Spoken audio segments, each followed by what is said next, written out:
জবাব দিতে হবে। ইতিহাস গোটা দেশে যেমন এই বসিরহাট মহকুমার শ্রমিকরা ঐতিহ্য তৈরি করেছিল, ইতিহাস তৈরি করেছিল। আমি যখন কেরালার কান্নুরে আজ থেকে 3 বছর আগে অল ইন্ডিয়া সম্মেলনে গেলাম বিড়ি শ্রমিকদের, সেই সম্মেলনের যা রিপোর্ট সেখান থেকে জেনে এসেছি গোটা ভারতবর্ষে ইতিহাস তৈরি করেছিলেন এই বসিরহাট মহকুমার শ্রমিকরা।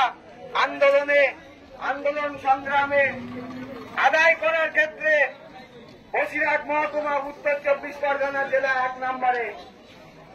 আর সেই ঐতিহ্য, সেই ইতিহাসের ধারাবাহিকতা বজায় রেখে এবারেও সেই বার্তাটা দিতে হবে, মালিকদের আমাদের কিছু প্রশ্ন করবে না, আমরা ছাড়বো না, আমাদের অধিকার আদায় করে দিতে হবে।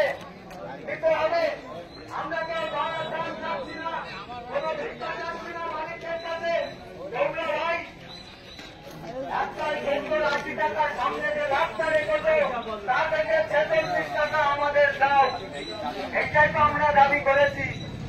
কিন্তু কোন স্বার্থে, কথার ইঙ্গিতে, তার প্ররোচনায় মালিকরা ওই দিন উপস্থিত হলেন না, যে কারণে বলছি নেতৃত্বরা আলোচনা করছেন।